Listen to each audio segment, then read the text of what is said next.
नमस्कार, आप देख रहे हैं जन एक्सप्रेस और मैं हूं आपके साथ शुभांशु त्रिपाठी। पश्चिम बंगाल चुनाव से पहले सियासत गर्मा गई है और अब टकराव किसी पार्टी या नेता के बीच नहीं बल्कि सीधे चुनाव आयोग और तृणमूल कांग्रेस के बीच खुलकर सामने आया है। दरअसल टीएमसी का आरोप है कि उन्हें चुनाव आयोग की बैठक में सिर्फ 7 मिनट में बैठक खत्म करके गेट लॉस्ट कहकर बाहर निकाल दिया गया। वहीं चुनाव आयोग का पलटवार है कि टीएमसी सांसद ही बदतमीजी कर रहे थे, चिल्ला रहे थे और धमकी देकर बैठक छोड़ गए। लेकिन सच्चाई क्या है? कौन झूठ बोल रहा है? टीएमसी या फिर इलेक्शन कमीशन? क्या लोकतांत्रिक संस्थानों के बीच भरोसा टूट रहा है या फिर ये सिर्फ चुनावी रणनीति का हिस्सा है? ये पूरा मामला आज उस समय शुरू हुआ जब तृणमूल कांग्रेस का एक प्रतिनिधि मंडल दिल्ली में चुनाव आयोग से मिलने पहुंचा। इस टीम का नेतृत्व सांसद डेरेक ओब्रायन कर रहे थे और उनके साथ साकेत गोखले, मेनका गुरुस्वामी और सागरिका घोष भी मौजूद थी। बैठक का उद्देश्य पश्चिम बंगाल चुनाव से पहले चुनाव आयोग की निष्पक्षता पर सवाल उठाना और कुछ अधिकारियों के ट्रांसफर की मांग करना था।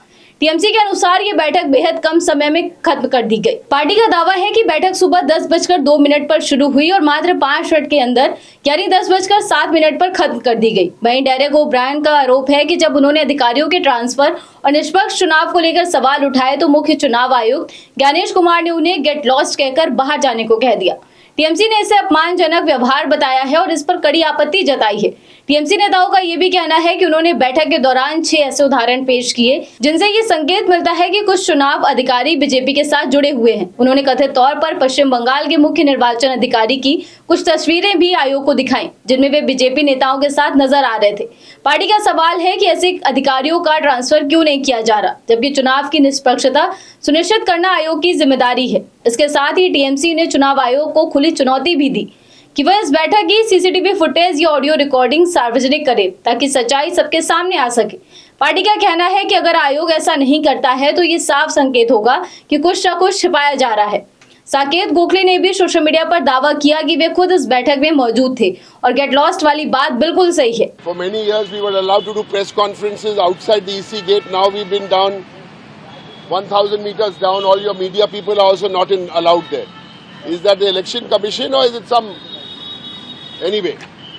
So Sagarika Ghosh, our deputy leader in Rajya Sabha, Dr. Menka Guruswamy, our Rajya Sabha MP, Saket Gokhale, ex-MP, we went there. I want to tell you what the election commissioner chief election commissioner told us within 7 minutes of the meeting. Get lost. This is what the chief election commissioner told the Trinamool Congress delegation. Get lost का हिंदी क्या होता है? निकल जाओ यहाँ से, निकल जाओ यहाँ से। ये इलेक्शन कमिश्नर बोला लास्ट में। दूसरी ओर चुनाव आयोग के सूत्रों ने इन सभी आरोपों को सिरे से खारिज कर दिया है और पूरी तरह से इसे गलत बताया है। आयोग के मुताबिक डेरेक ओब्रायन ने ही बैठक के दौरान शालीनता का उल्लंघन किया। उनका कहना है कि डेरेक ने मुख्य चुनाव आयुक्त को बोलने से रोका, ऊंची आवाज में बात की और यहाँ तक कि ये भी कहा कि वे वहां सुनने नहीं बल्कि अपनी बात रखने आए हैं। आयोग के अनुसार मुख्य चुनाव आयुक्त ज्ञानेश कुमार ने केवल बैठक में शालीनता बनाए रखने की अपील की थी, लेकिन स्थिति लगातार बिगड़ती गई और अंत में टीएमसी प्रतिनिधि मंडल ने खुद ही बैठक बीच में छोड़ दी और बाहर आकर मीडिया से अलग बयान दिया। आयोग ने इस पूरे घटनाक्रम को अनुचित व्यवहार और दबाव बनाने की कोशिश बताया। अगर इस पूरे विवाद का विश्लेषण करें तो ये साफ नजर आता है कि मामला सिर्फ एक बैठक का नहीं है बल्कि इसके पीछे चुनावी रणनीति भी जुड़ी हुई है। पश्चिम बंगाल चुनाव को लेकर माहौल पहले से ही संवेदनशील है और ऐसे में हर पार्टी अपनी अपनी स्थिति मजबूत करने की कोशिश कर रही है। टीएमसी जहां चुनाव आयोग पर दबाव बनाकर निष्पक्षता का मुद्दा उठा रही है, वहीं चुनाव आयोग अपनी साख और अधिकार बनाए रखने की कोशिश कर रहा है। इस विवाद का सबसे अहम पहलू ये है कि दोनों पक्ष अपनी अपनी कहानी जनता के सामने रख रहे हैं, लेकिन सच्चाई अभी तक स्पष्ट नहीं है। एक तरफ टीएमसी अपमानजनक व्यवहार का आरोप लगा रही है तो दूसरी तरफ चुनाव आयोग बदतमीजी और अनुशासनहीनता की बात कर रहा है।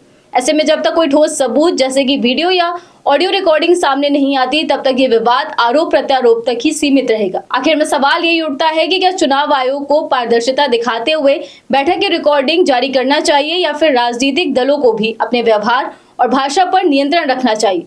लोकतंत्र में दोनों पक्षों की जिम्मेदारी बराबर होती है, एक तरफ संस्थाओं की निष्पक्षता तो दूसरी तरफ राजनीतिक दलों की मर्यादा।